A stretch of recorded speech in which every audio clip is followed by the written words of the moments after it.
Hello everybody and welcome back to the Overlap Breakdown channel. Today we are here to cover if Michael Carrick can actually become the long-term Manchester United manager. Now, I'm feeling really refreshed. I'm back off a holiday and thank you to everyone who liked, subscribed, commented on the Will Still piece that was published when I was away.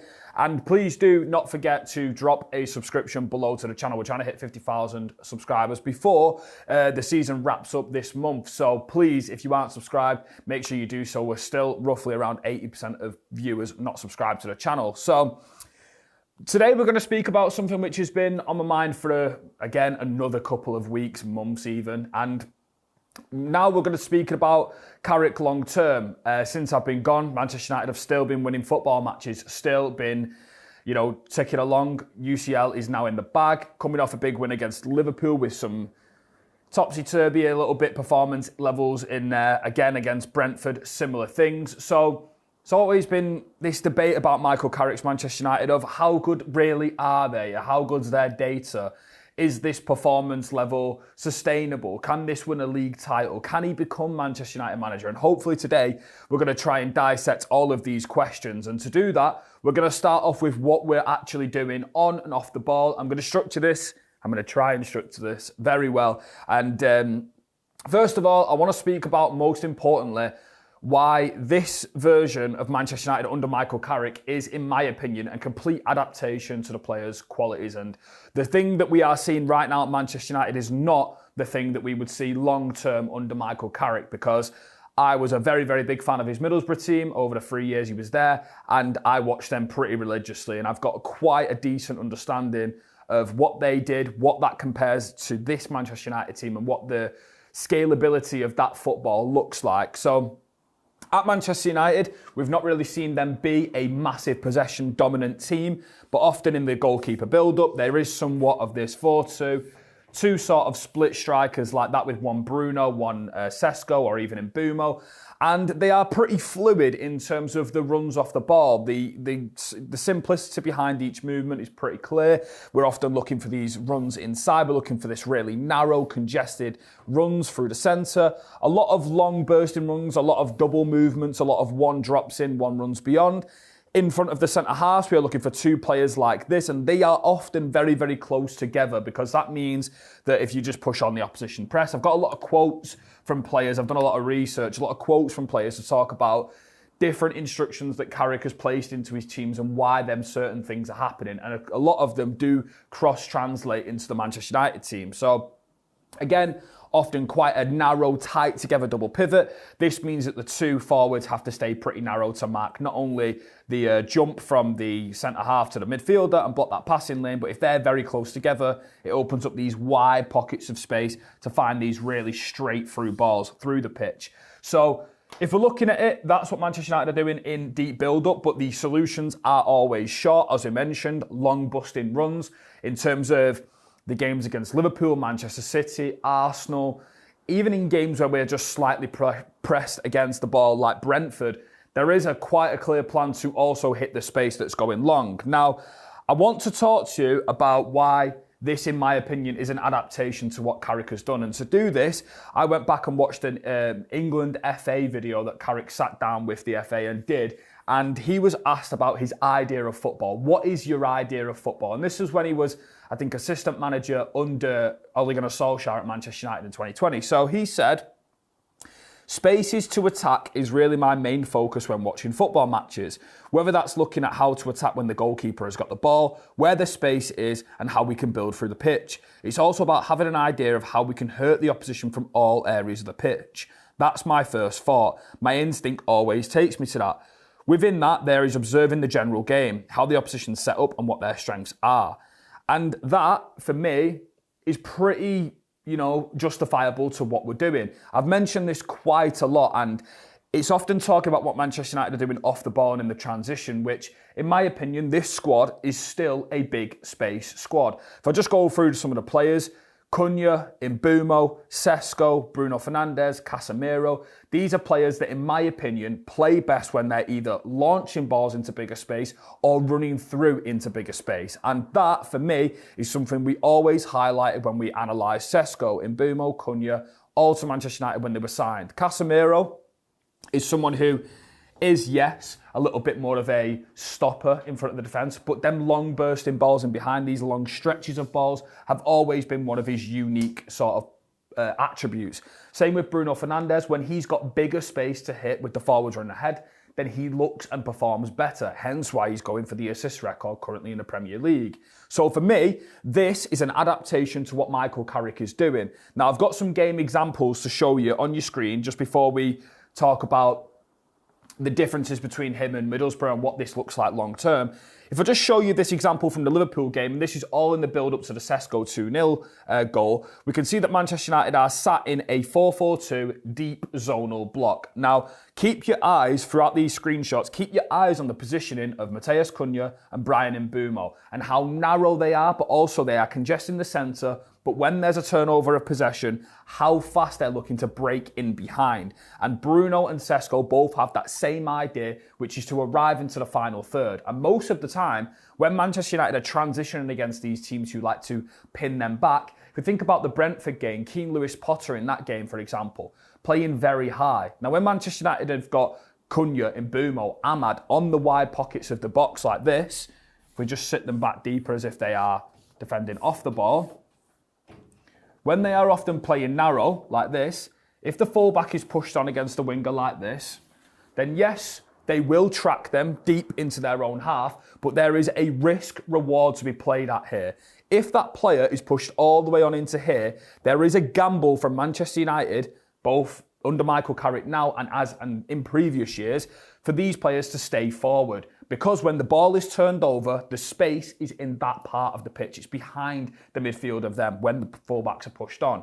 So as we can see, all of this build-up leads to the Sesko second goal. And the last screenshot I've actually got is Manchester United with 5 players deep in Liverpool's box. And the structure behind it in terms of the rest defence is very good. You've got the 2 centre-halves, Diogo Dalot, Kobbie Mainoo and Casemiro sat on the edge. That is an attacking structure they're arriving into. That is a structure they're happy to arrive into. And even for the first Bruno cross that goes across the box, where Sesko probably should finish it, Cunha is high enough to receive the ball, recoup the ball and ping it back into the box for Bruno to head it across. That's talking about the attackers arriving into the final third with space, with energy, because they are playing in this somewhat more reserved block. Now, that for me is a tactical instruction. This is something that I have always said. This is one of the things about Michael Carrick's teams, especially at Middlesbrough. We're talking about a team that defends more in a 4-4-2 zonally like this. It's not very man-to-man. It's not very aggressive. Sometimes it's very, very passive. Now, I also want to show you, or read out to you, another quote when we're talking about Michael Carrick's view of football. So, another quote again from that England FA interview. We can see, he says, "At United, when I first signed, we were quite happy to go risk for risk because we backed our strikers against whoever we were playing against. It doesn't mean that we don't want to go backwards and forwards. Actually, it might suit you to go backward and forwards more often. There's thought to it. There's a bit of an art to it, if you like. There's not a right or wrong answer to speed of play. It's about what your team suits and what the game demands." For me, these two quotes about Carrick's idea of football, when he's talking about risk versus reward, he's talking about spaces to attack. If you look at Manchester United now, their possession under him is less than it was under Ruben Amorim. He has adapted to the squad and identified that these are bigger space players. And that, for me, is why they play a little bit more reserved. Now, in the higher pressing situations, that's where the problems start to creep in. So I'm going to now show you some ideas and what Manchester United are looking to do when we are going a bit more high press, a bit more zonal high press. And for me, the game in which this was very much picked apart was the Fulham game at home. Now, for me, Fulham are a very, very good team. I like watching them. I like what they do with the midfield. They're very, very fluid on the ball. They rotate a lot in there, so on, so on. Now, in the Fulham game, what Marco Silva was looking to do was pick up on these moments where Manchester United look to go man-to-man. So as you can see here, we've got more of a 4-4-2 setup, and I'm going to show you on your screen right now the example. This is what it looks like. Now, from this wide screenshot, this is 3 minutes in. This is the first chance that Fulham get to build up from the back. We can see that Fulham have got that +1. We can see when the camera's zoomed out, we've got Dalot there, Maguire there, Luke Shaw and Martinez little bit in between roles. Kobbie Mainoo has jumped onto Sander Berg. Look at Amad Diallo, a bit in between. He's not man-to-man, he's not zonal, he's a little bit in between. But you can see just how easily the block is manipulated by Fulham. There's one pass that goes right through the lines. The step from the centre-half's too late. Raul Jimenez lays it off to Emile Smith-Rowe, and they are out. So we're talking about Fulham using their midfield rotations to get through that Manchester United zonal high press. Because Bruno Fernandes and Brian Mbeumo, maybe Sesko, they often go 2v3, including the keeper. So they leave one of the centre-halves open. So if you can imagine now, this is what it looks like. Bruno Fernandes and Sesko will jump from this more reserved position where they're protecting the middle like that. They will jump. So imagine this goes to the keeper. Sesko's going to go like that, and Bruno's going to try and go like that or even like that. Now this opens up either if Bruno goes like this and tries to curve outside, straight through the centre here. What then requires is your midfielders to jump, your Kobbie Mainoo, like that. But as you can see, because they're going 2v1 in the back against a striker like Raul Jimenez, there is often an overload in the centre like this. So in this Fulham game, oftentimes, Michael Carrick was tasking Manchester United to go from being zonal and then jumping into a man-to-man. So asking Maguire, Martinez to jump out of more zonal. It didn't work. I've got more examples to show you on your screen right now while we're running through it. So again, this one on 11 minutes, we can see that more 4-4-2, a little bit more narrow, a bit more of a diamond. On the second screenshot, look at the gaps that appear between each player. Manchester United have still got that gap between their midfield and defence. They've still got a 2v1 over Fulham striker, but then works out to the wide pocket, back inside, cuts through the middle like that, and we can see when the balls move through the middle, Fulham are attacking acres of space. Now, for me, this is both tactical and player personnel because Manchester United don't really have the legs in midfield to constantly press and jump up, and this is why I'm saying once again, I think Michael Carrick is adapting to the squad in that regard because they don't always have these energetic midfielders, these, energy bunnies, if you like, to just jump in and out of the press, go backwards. Similar to how you would imagine a Carlos Baliba, a Tonali, a Bruno Guimaraes. They are players in my mind, when I think about them, they are players who can go in with the press, retreat, slide tackle, dual win. That is why I've always assessed Manchester United as needing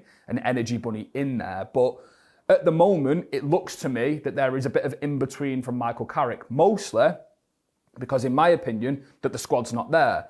However, one thing I can't argue against is this is one of the problems I had with his Middlesbrough side. They weren't a very, very aggressive pressing team. They often went to places like Burnley, Ellen Road. I remember they went to Swansea, Huddersfield, teams like this, and didn't really look to Leicester as well.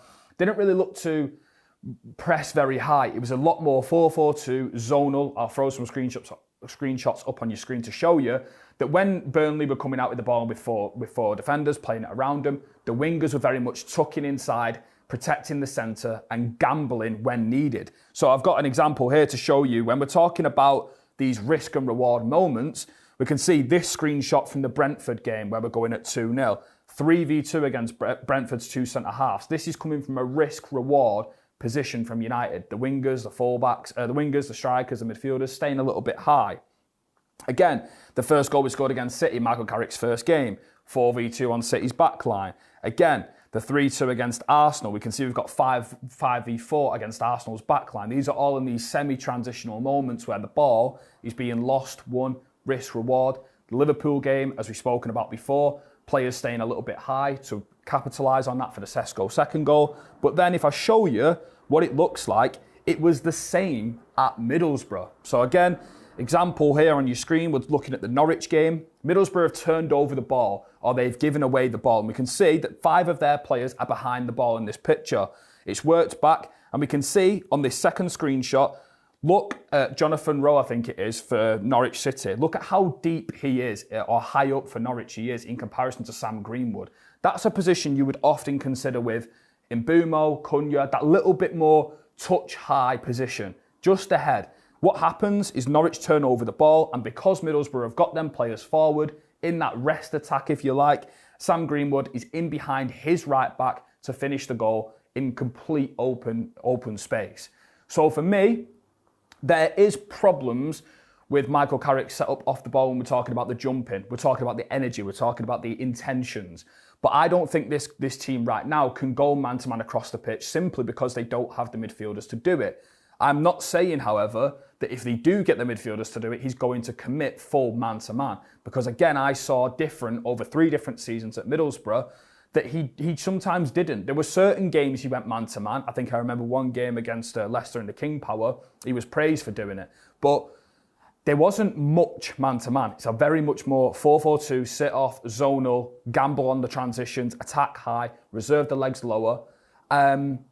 And yeah, that's more where I look at the off-the-ball stuff. However, on the ball is where I think after the summer, if he is to get the permanent job, you will see a massive difference in what Michael Carrick is doing at Manchester United. And I've got some data to talk to you about because over the last few weeks, there has been these conversations about United are down on their XG under Carrick, or they're not expected points to touches are down. They're not putting up as much XG as the Amarim teams. Now, this is completely fine, but I want to kind of reiterate how important it is not to look at XG in that kind of short space in terms of he's come in and he's not got the team to be doing it with. Want to stress enough, this team still doesn't have a natural left winger. I think it's absolutely crying out for a midfielder or two. I think it's crying out for a left back who can overlap, who can run. I think it's crying out for a lot, an absolute lot. But I'm looking at certain games and doesn't really have much to bring in to change the tempo of the game, to throw someone on that changes the game. I think that's why I wanted to keep Sesko so fresh when he first come in, because he adds a little bit of dynamism off the bench. In recent games, he doesn't really have that option.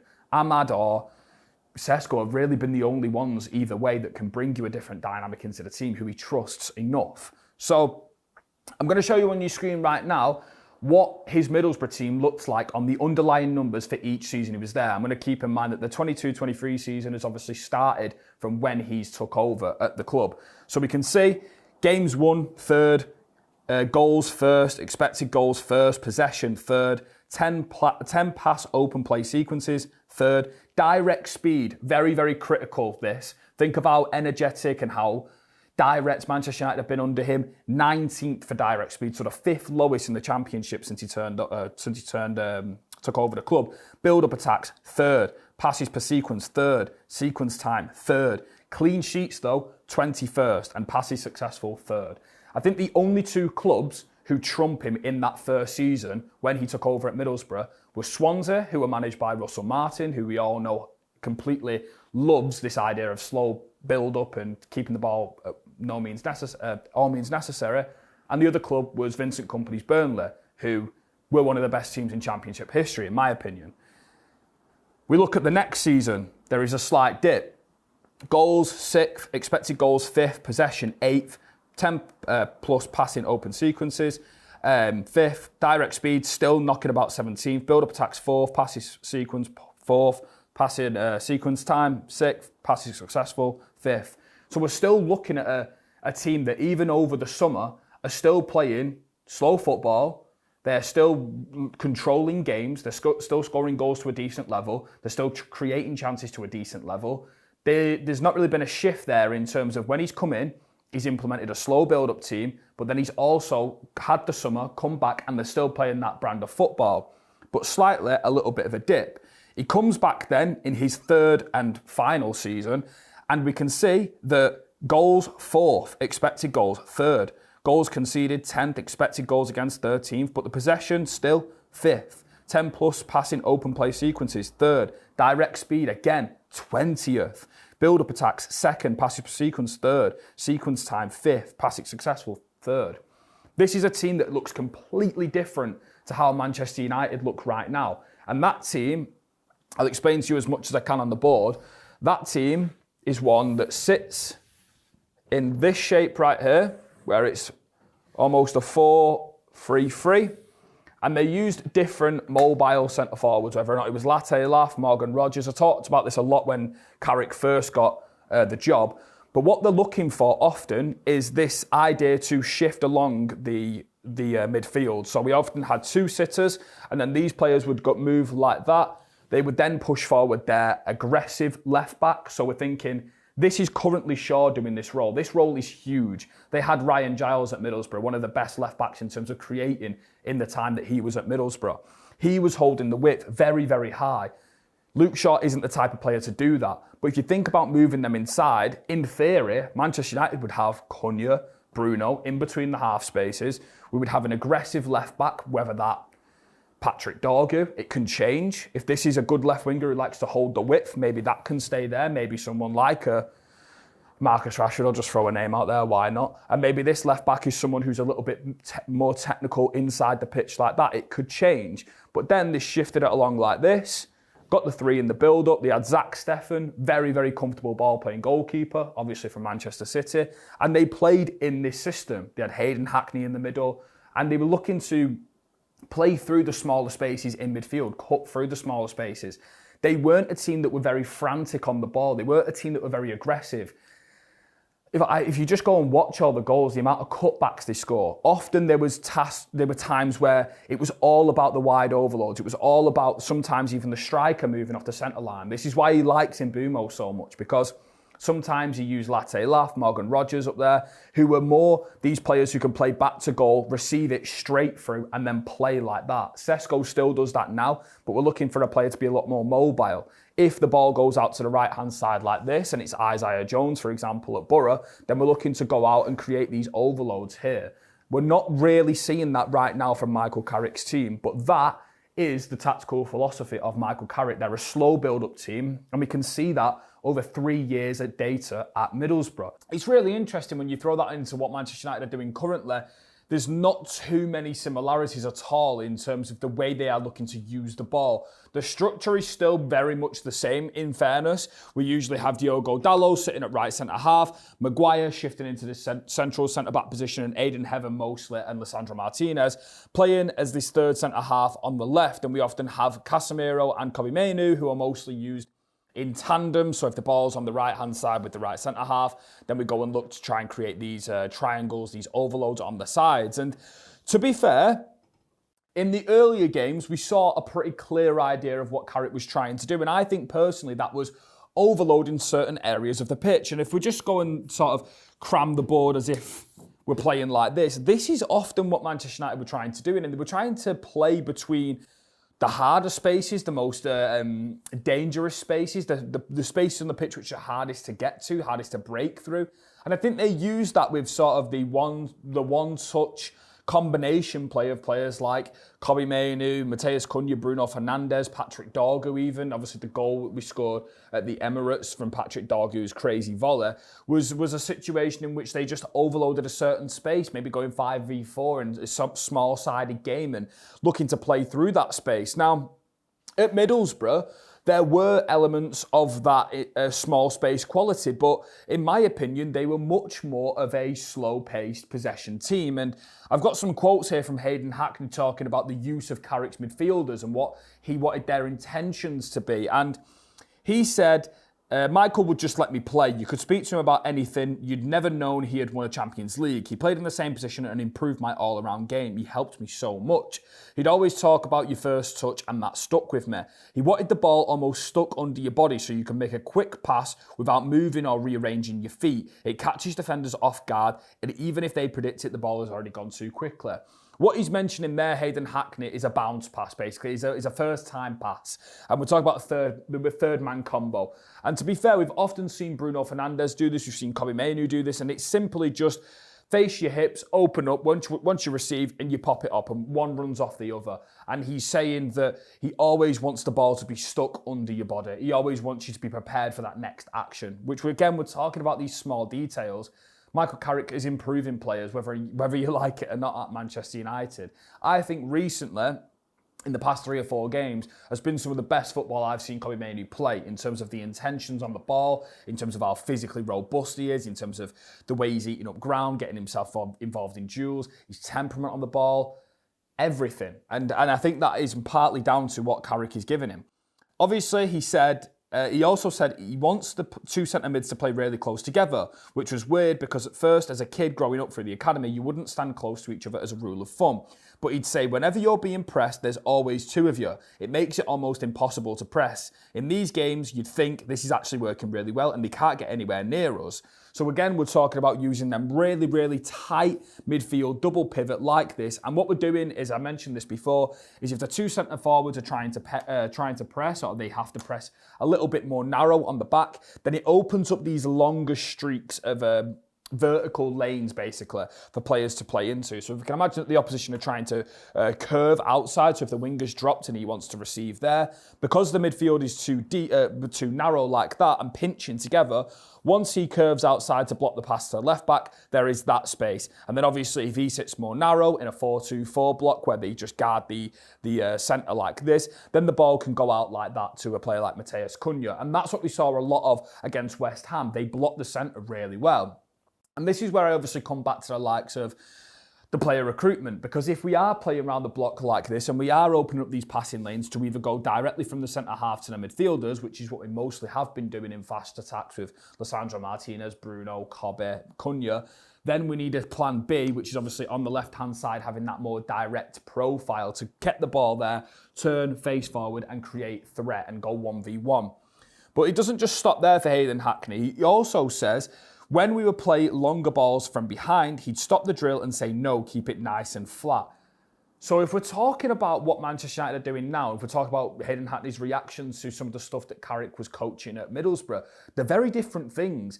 You know, they are a very much control element team in the Championship, and they did concede quite a few chances on their own goal, mostly just because of how high quality the chances are if you lose the ball in these areas.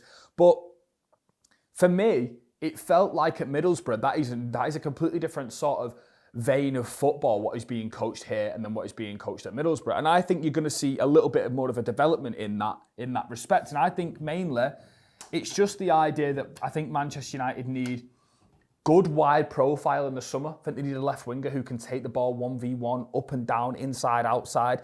They need a player in the midfield. They need a build-up player, I think, who can accelerate your build-up. Lisandro Martinez does have concerns in terms of the other side of the coin with his game, but I think on the ball there is not a better player for Manchester United to accelerate the build-up. And I think when obviously you look at players like Hackney, you look at players like Aidan Morris for Middlesbrough under Michael Carrick, they were tasked with playing through the lines and getting the ball in these areas. Kobe Mainoo, as I've just mentioned, fantastic player. Casemiro, fantastic player. They are not the players who are going to break a line 12 times a game. Players like Elliot Anderson, players like Adam Wharton, they will do that. Whether or not they're the correct profiles is another video for another day, which we've already done. But yeah, that's the type of midfielder I think Manchester United need for the next phase of Carrick. Whilst they also do need a dual winner in there, like a Baleba, like a Tonali, like a Guimaraes, like a Tchouameni. They need someone who's comfortable on the ball, receiving the ball, playing punch passes. Lamine Camara, very good at it for Monaco. Players like Elliot Anderson, I think, can snap a line. Adam Wharton can snap a line. They are defensive, line-breaking passers. And I think they need them sort of build-up players to turn Manchester United from them Fulhams, them West Ham games where they have the ball and there's not really much going on and it's a bit turgid and it's a bit rigid. They need to go from that and they need to put a little bit of speed behind the play. The speed of play needs to be better, but I think that comes from the technical quality and the players that will be signed in the summer.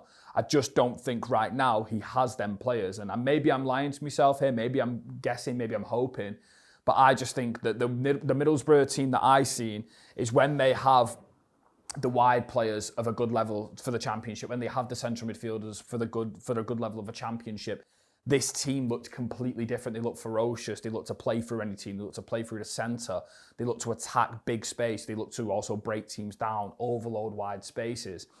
And I think at the moment at Manchester United, there is just a little bit more relaxation in terms of the speed of play. The speed of play just isn't quite there for me. I think there's too many touches sometimes in the build-up, and I don't think some of the profiles, for example, Luke Shaw holding the width here, is a good fit for what Manchester United wants to do if Michael Carrick remains here.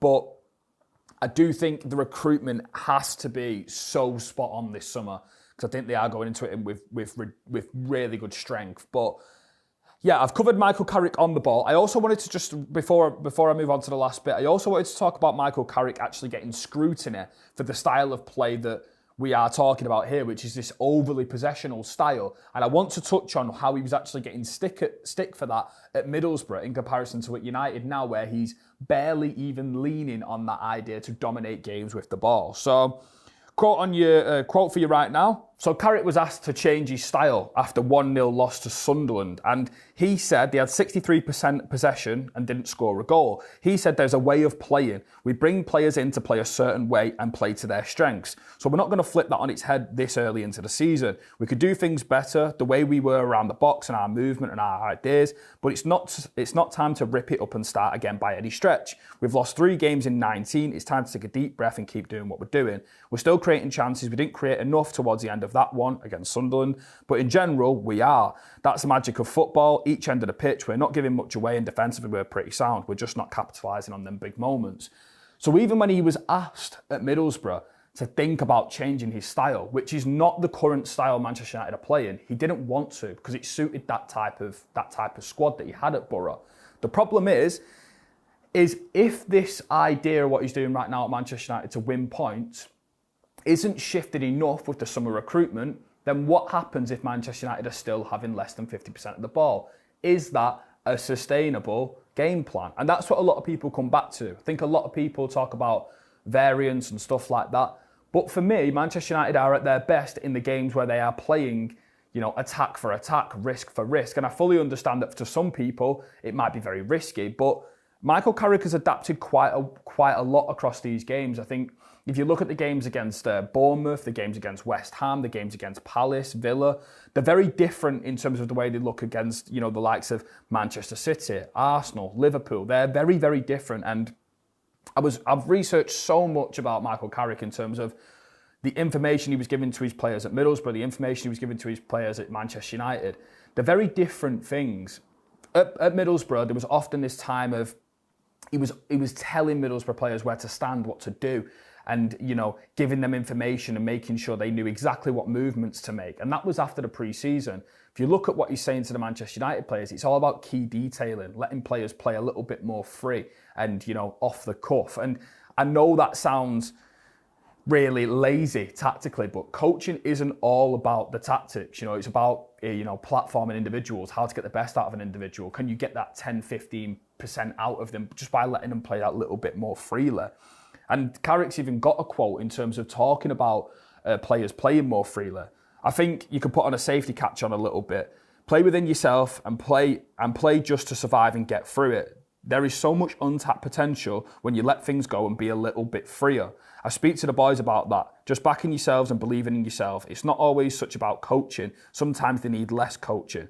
I've been there myself as a player where you go through kind of games or a season being careful. And I want to say to the boys, it's not about that. What could go wrong? It's about what you can make happen. Otherwise, you're playing with 20-30% holding you back and you're never going to be as good as you truly can be.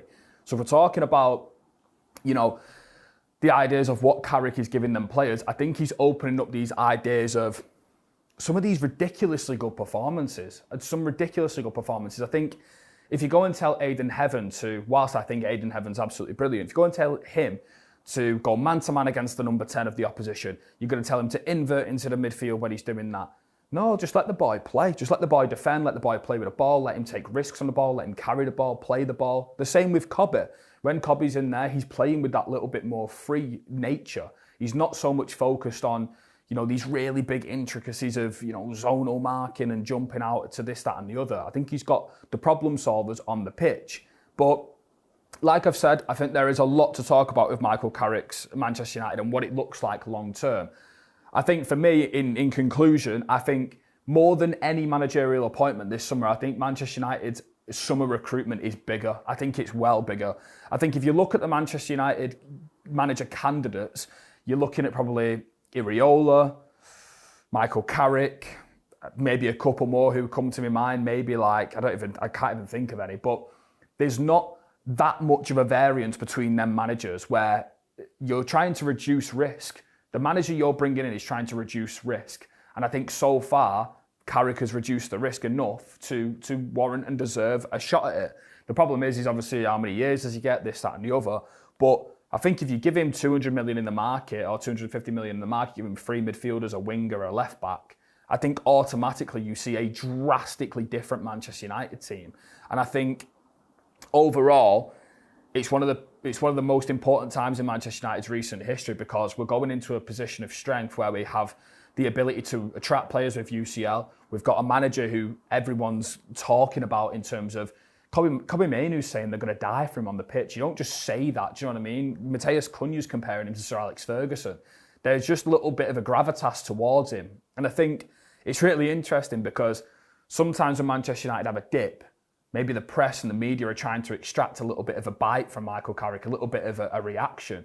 But he's so calm and he's got such a calm demeanour, it almost feels like that's having a ripple effect on everyone at the club. You know, you look at the likes of Cunha, Bruno, who are a lot more emotional characters. They're just playing and they're just going about business. They're going about it and they're playing well in the big moments when it's time to react. They're not playing with so much fire in the belly. And it almost feels like Manchester United have gone from that so much turbulent football where there's certain, demands where, you've got to be in this position, you've got to run this, you've got to do that. And I do believe that has to come again. But for right now, until we get the players, until we get everyone round for pre-season, until we get additional players, additional quality to push the levels up further, I think this type of Ancelotti management style of just key messaging, key details, key, instructions, I think is working. And I just think after the summer, I think I could just see it getting a little bit better. And I know we're going to play way more games,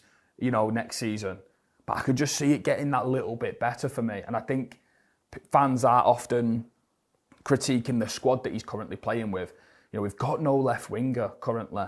And I think that's just such a big thing. We can only really choose from 2, maybe 3 midfielders in there as well.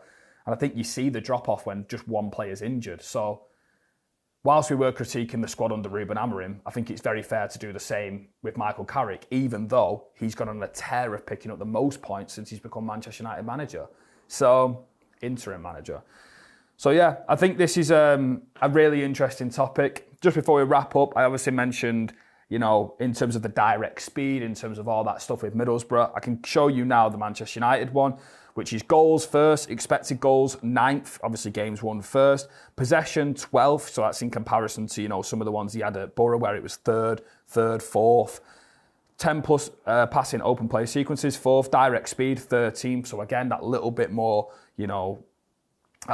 fast pace on the ball. Build-up attacks 4th, passes per sequence 4th, sequence time 6th, clean sheet 7th, passes successful 7th fewest, and sequence time 6th fewest as well. So this is not what Manchester United would want to look like long-term under Michael Carrick. It's not what Michael Carrick would want Manchester United to look like long-term, and I think there's a lot of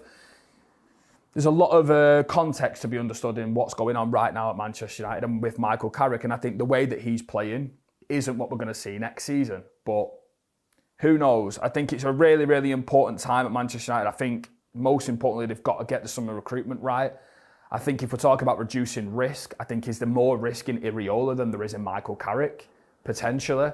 Iriola's got an absolutely brilliant record at Bournemouth in terms of elevating young players and stuff like that, but his style is a physical first style, an off-ball first style. He's never really coached in a team where they're going to be playing 3 days a week and he's got to build up them physical levels. I've seen a video of Semenyo talking about they don't get a day off after a Saturday game and stuff like that. And would that work at Manchester United? I'm just throwing arguments out there. I think if we talk about reducing risk in a managerial appointment, I think giving Carrick 1 to 2 years is probably the definition of the least risky move Manchester United could do right now. So yeah, I hope you've learned a lot in terms of what we talked about in terms of Middlesbrough, Manchester United, what Manchester United are currently doing. Would that look the same next season? In my opinion, and after everything I've just shown you, no, Manchester United would not look like this next season. There would be a massive, drastic change in terms of what we saw at Middlesbrough. But for now, it is getting Manchester United points. They've got Champions League next season. It looks like they're going to finish 3rd in the Premier League, and it leaves them in one of the strongest spots they've been in the last few years in the Premier League. So yeah, if you did like the video, please don't forget to like, comment and subscribe to the Overlap Breakdown channel, and we'll be back next week for some more analysis. Thank you.